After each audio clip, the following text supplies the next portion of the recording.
네, 오늘은 사도행전 27장 말씀으로 바울이 배를 타고 이탈리아 로마로 가기로 결정이 되어져서 배를 타고 간 여정을 소개해주고 있는데 아주 흥미진진합니다. 극적이고 영화의 한 장면을 보는 것 같고 요나의 이야기만큼 이 항해의 이야기가 아주 특별합니다. 일단 배를 타고 로마까지 가기로 결정이 내려졌고 그를 인솔할 죄수들을 인솔할 사람으로 아구스토대 백부장 율리오, 백부장 천부장 100명을 맡은 군인은 지휘관을 백부장이라고 하고 1000명을 지휘하는 지휘관을 천부장이라고 합니다. 율리오라는 사람한테 그 일을 맡겼습니다.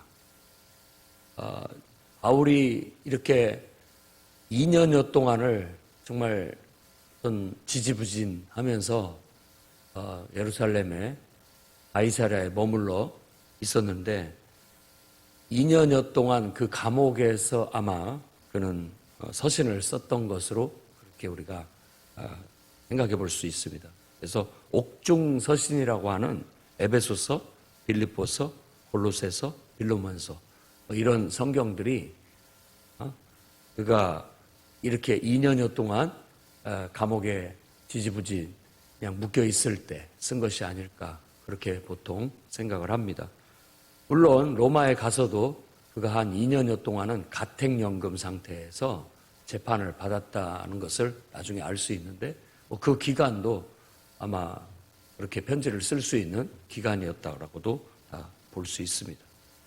그러니까 어떻게 보면 더디 가는 것 같지만 또 그건 그것대로 하나님의 쓰시는 바가 있고 뜻이 있어서 우리가 우리 뜻대로 되지 않는다고 해서 그냥 아무것도 하지 않는 것이 아니라 상황이 그러면 그 상황에서 할 수 있는 방법, 직접 가지는 못하지만 편지를 써서라도 그 일을 사역을 감당하려고 하는 그런 모습들은 우리가 배워야 할 정신이라고 볼 수 있겠습니다. 그래서 일단 그는 가이사에게 호소하게 됐고 지지부진한 상태를 타개할 수 있는 방법을 그렇게 열게 되었던 것입니다. 그래서 배를 타고 가게 됐는데 아드라뭇 데노라고 하는 배를 잡아 승선을 하게 됐습니다. 이 배는 아시아 해변을 따라서 이렇게 항해하는 그런 배입니다. 지금 이 아시아라고 하는 것은 터키 서부 지역을 말하는 겁니다. 터키의 서부 지역.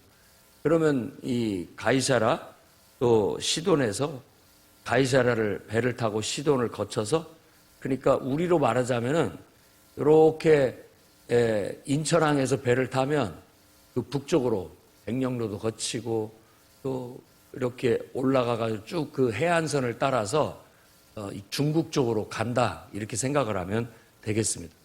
그러니까 바다를 이 항해를 할 때 이 배들이 그 해안을 따라서 항구를 거쳐서 가는 그냥 급행이면 한 번에 가겠지만 그러지 않고 여러 항구들을 이렇게 거쳐서 터키 쪽 서부에 있는 지금 그쪽에 있는 아시아 지역까지 가는 배를 일단 먼저 탑니다.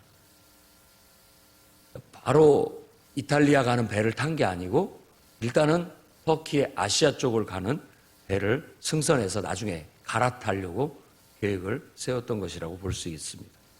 그때 바울을 끝까지 함께 동행했던 사람 중에 하나가 데살로니가 사람 아리스다고가 있었다고 그렇게 소개를 하고 있습니다. 그리고 난 다음에 이제 그 배를 타고 북부로 그러니까 키프러스라고 하는 섬인데 바로 그 바울이 1차 전도 여행을 할 때 바나바와 함께 갔던 구브로는 바나바의 고향입니다. 고향섬. 바나바가 구브로 출신이에요.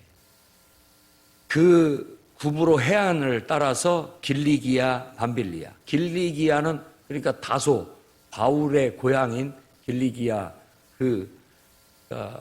충청남도, 충청북도 이런 게 길리기아, 밤빌리아 이런 거고 거기에 있는 도시가 이제 다소가 있는 거고 여러 이제 도시들이 그 속에 있는 겁니다. 그러니까 그 터키의 그 남쪽 해안선을 따라서 이렇게 쭉 가고 있는 걸 알 수 있죠. 그러다가 루기아라는 곳에 도착을 했습니다. 그러니까 밤빌리아 옆에가 루기아라고 하는 행정구역이기 때문에 루기아에 있는 무라 항구에 도착을 했습니다. 거기에서 배를 갈아탑니다. 이제 이 배는 이탈리아로 행하는 그런 배입니다. 그 배의 이름은 알렉산드리아호라고 할 수 있고, 그 배는 상당히 큰 배로서 나중에 그 숫자가 나오는데 276명이 선원 포함 모든 그 배에 승선했던 사람이 276명이나 된다고 하니까 작지 않은 배였다는 걸 알 수 있습니다. 그렇게 해서 그 배가 니도 맞은편, 니도는 이제 섬을 말하는데, 뭐 요한이 반모섬에서 그걸 썼다라고 하는데 그 밑에 쪽에 있는 니도 섬이라고 볼 수 있습니다. 작은 섬 맞은편을 통과해서 살모네 그리고 그레데 해안을 거쳤다고 하는데, 아까 구브로라고 하는 섬이 있었지만 이쪽에 터키 서부 쪽 밑에는 큰 섬이 있는데 크레타 섬이라는 섬이 있습니다. 우리 성경에는 그레데라고 그렇게 나와 있죠. 그러니까 그 섬에, 그 큰 섬에 항구가 살모네가 있고 살모네가 있습니다. 그러니까 거기를 거쳐서 그 해안선을 따라서 쭉 가다가 미양에 도착하는데, 미양도 그 그레데 섬의 항구예요. 그러니까 큰 섬인데 그 섬에 살모네라는 항구에 도착했다가 또 거쳐서 미양에 도착해서 가다가 거기에 도착을 했는데, 거기에서 이제 여러 가지 물건도 싣고 뭐 이렇게 하면서 가만히 보니까 바울이 기도하면서 이렇게 성령의 감동을 받기를, 이번 항해는 여러 우리 수화물뿐만 아니라 배, 그리고 배에 탄 사람들의 생명에 큰 타격과 손해가 있을 것이다라는 감동을 받아서 자기를 인솔하는 루기오에게 얘기를 합니다. 율리오에게 얘기를 합니다. 그러니까는 그 백부장 율리오는 바울의 말도 듣고 또 선주의 말도 들었는데, 선주의 말이 그냥 가자. 여기에서 겨울을 나기는 어렵다. 그러니까 똑같이 그레테 섬에 있는 항구인 그 베닉스 항구로 가자. 베닉스 항구. 이 항구는 굉장히 큰 항구였기 때문에 거기서는 바로 이 아프리카로, 이집트 쪽으로 가는 배, 그리고 이탈리아로 가는 배가 많다. 거기서 겨울을 나면 좋겠다. 라고 그렇게 결정을 내려서 바울의 말보다는 그 선주의 말을 듣고 베닉스라고 하는 항구로 가게 됩니다. 그때 당시 겨울에 항해를 하는 것은 굉장히 어려웠고, 겨울에는 이 서북풍, 우리나라도 그렇습니다만은 서북풍이 불어요. 그들이 가야 할 곳은 서쪽인데 서북풍이 부니까 맞바람을 맞고 항해하기는 굉장히 어렵습니다. 그리고 또 날씨도 춥고 그러면 더 어려운 일이죠.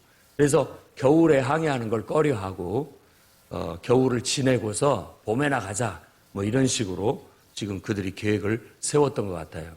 근데 하나님이 급하셨는지 그들을 선주가 일단 베닉스로 가는 그런 항해를 택하게 됩니다. 바울은 일단 그냥 미양에 머물러 있자라고 얘기를 했는데, 베닉스로 가는 왜냐하면 이 미양에서 베닉스는 그렇게 멀지 않죠. 크레타 섬에서 미양이 한 크레타 섬의 중간에 있는 항구라고 한다면 이쪽 서쪽 끝에 있는 큰 항구가 바로 베닉스 항구니까 거기까지만 가자라고 했어요.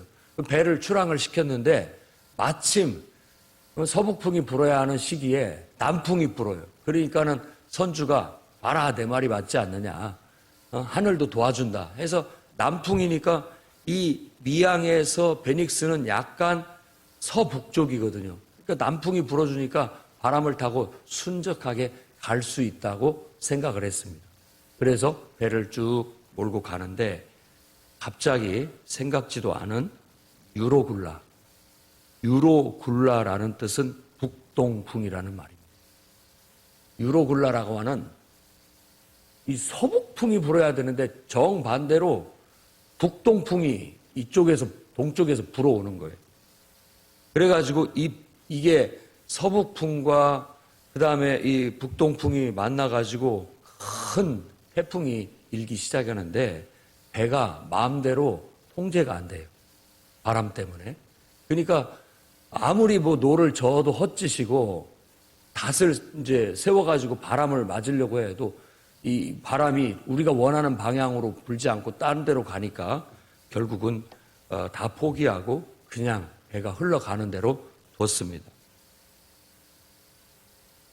그러다 보니까 이게 북쪽에서 바람이 불어오고 동풍이 불어오면 이게 이제 아프리카 쪽으로 배가 쏠려서 가게 되는데 거기에는 악명 높은 스르디스라고 하는 모래톱.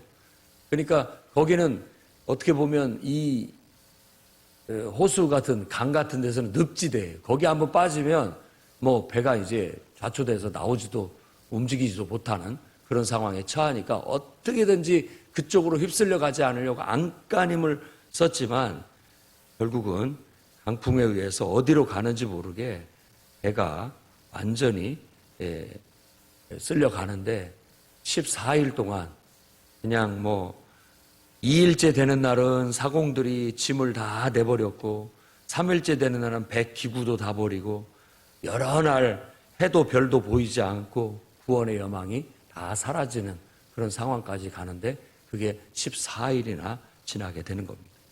바울이 그때 그의 사역을 합니다. 내 말대로 했으면 좋았을 것이다. 하지만 안심하라. 너희 중에서 한 명도 죽지 않는다. 다만 배만 잃어버리게 될 것이다. 내가 섬기는 하나님께서 어젯밤에 하나님의 사자가 내게 말씀을 주셨다라고 이렇게 하면서 그를 인도했던 겁니다. 이런 점을 우리가 깊이 묵상을 할 필요가 있습니다. 인생은 항해와 같아요. 인생은 항해와 같아요. 그래서 이 항해는 항상 우리 인생을 빗대어 얘기를 하는 겁니다. 생각지도 못한 폭풍을 만나고 풍랑을 만나 어디로 흘러가는지 모르는 인생은 방황하는 인생이고 하늘에 해도 안 보이고 별도 안 보이고 그냥 계속 캄캄하기만 해서 구원의 소망까지 끊어진 그런 상황에 있는 자들에게 우리가 사역을 해야 됩니다. 바울이 사역을 하듯이. 우리는 그런 속에서 기도하고 하나님 말씀을 받고 그 하나님의 말씀을 가지고서 그들을 빛으로 인도해야 될 사명이 있다라는 걸 잊어서는 안 됩니다.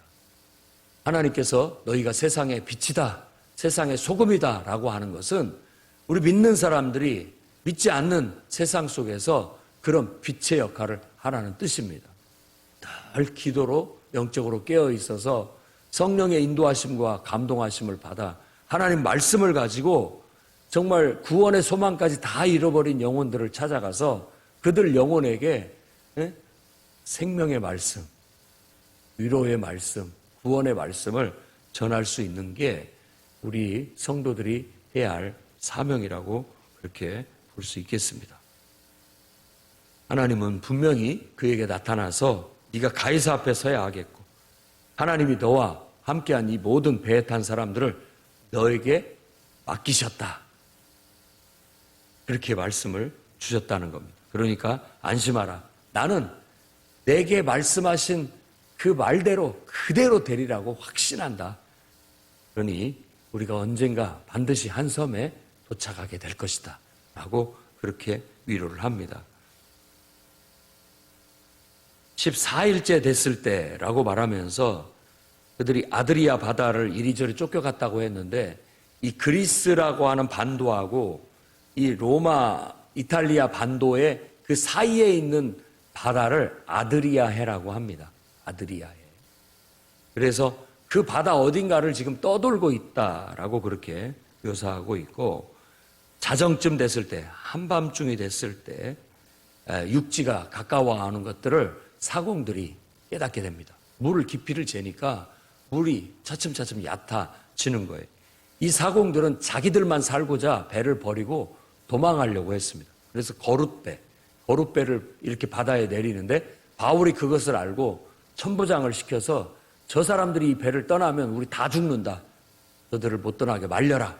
라고 해서 그들이 도망치지 못하도록 천부장과 군인들이 그들을 저지해서 나가게 된 거예요. 우리가 세월호를 봤지만 사공들의 심리는 그렇습니다. 자기라도 살려고 선원들 배 다 버리고 도망치려는 게 사람의 심리죠. 그런데 그걸 막아 세웠기 때문에 배에 탄 사람 한 사람도 죽지 않고 다 살 수 있게 되었다라는. 이게 지금 이 바울은 이 배에 탄 모든 사람들의 생명을 정말 구원으로 이끌고 있는 한 사람이라는 걸 알 수가 있습니다. 그렇게 해서 저지를 하고 날이 새자 바울이 이제 14일 동안 제대로 먹지도 못한 선원들을 다 모으게 하고 그들에게 축사하고 음식을 나누어 주게 해서 음식을 먹게 합니다. 너희들 한 명도 죽지 않는다. 그러니까 함부로 덩거망동하지 말아라. 내가 시키는 대로 잘 따라라. 그러면 아무도 죽지 않는다. 라고 그렇게 지도력을 발휘했던 겁니다. 위기의 상황에 돌파구를 찾고 위기의 상황에서 지도력을 발휘하는 사람이 진정한 지도자입니다. 그런 사람들이 지도자로서 신뢰를 얻게 되고 그의 말을 믿게 되는 것이죠. 우리 성도들도 항상 삶에서 뒤에 처져서 소극적으로 인생을 살아가지 마시고 늘 하나님 앞에 기도하고 깨어 있어서 적극적으로 어디서든지 사람들을 바른 길로 이끌 수 있는 지도자의 역할을 하면서 하시기 바랍니다. 자녀들에게도 지도력을 발휘해야 되고 여러분들이 속한 어떤 공동체나 그런 속에서도 항상 바른 길로 나아갈 수 있도록 지도력을 발휘하게 된다면 처음에는 여러분 말을 신뢰하지 않을지 모르지만 그 결과를 보고 하나님께서 여러분들을 신처럼 높여주실 겁니다. 그러면 제 말은 듣는 게 신상의 이로와 제가 어디 허튼 말 한 적이 있느냐라는 신뢰를 얻게 되고 여러분들이 지도력을 얻게 되게 될 것입니다. 그들이 배불리 먹고 이제는 다 필요 없으니까 모든 물건, 음식들도 다 버리고 배를 최대한 가볍게 해서 해안 가까이 배를 붙이려고 안간힘을 씁니다.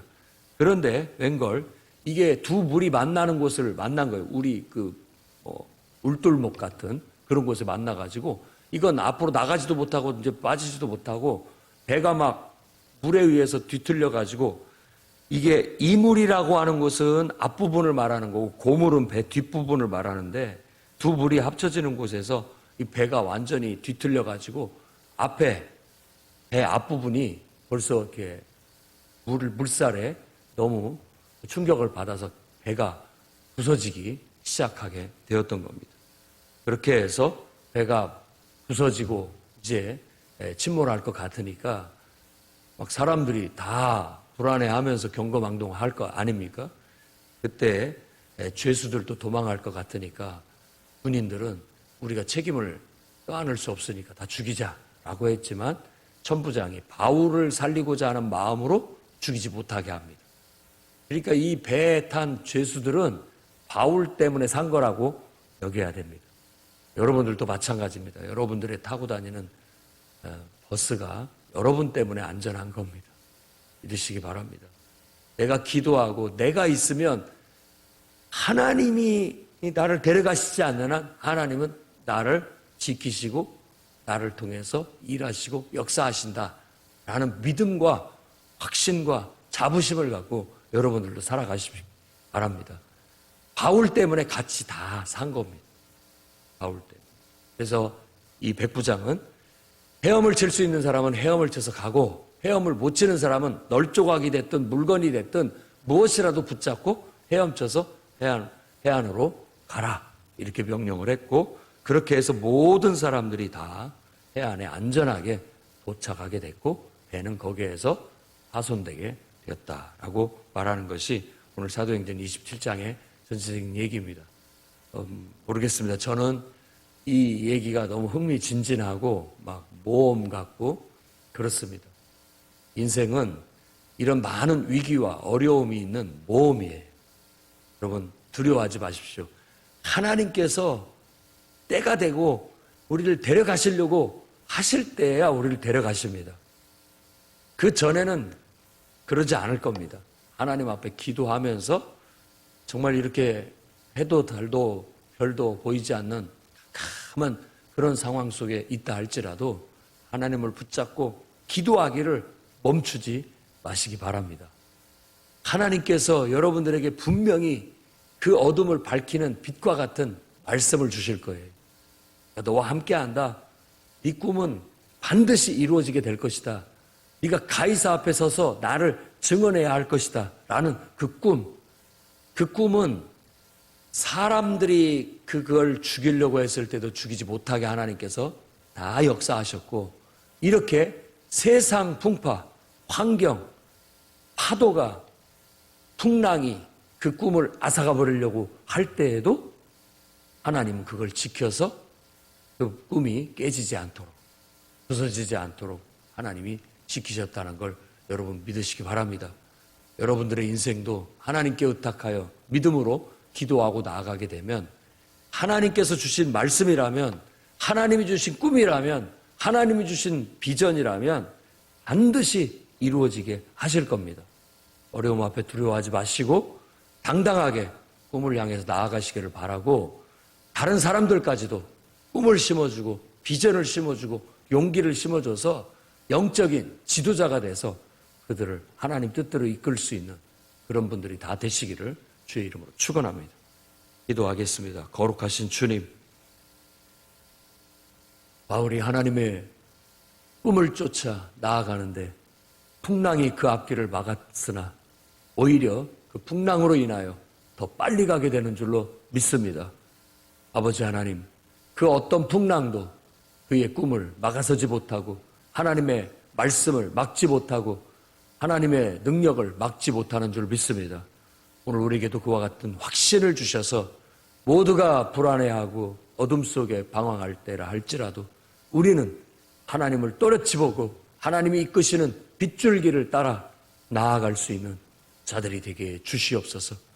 그리하여 불안해하고 두려워하는 자들을 우리가 빛 가운데로 이끌고 생명의 길로 이끌 수 있는 그런 영적 지도력을 발휘할 수 있도록 붙잡아 주옵소서. 가정에서도 영적 지도력을 발휘하게 하시고 우리가 속한 공동체 사회 속에서도 영적 지도력을 발휘하여 사람들을 바른 길로, 생명의 길로 이끌어 나가게 하시며 우리의 말을 신뢰하고 우리의 말을 하나님의 말씀으로 받을 수 있는 권세를 허락하여 주시옵소서.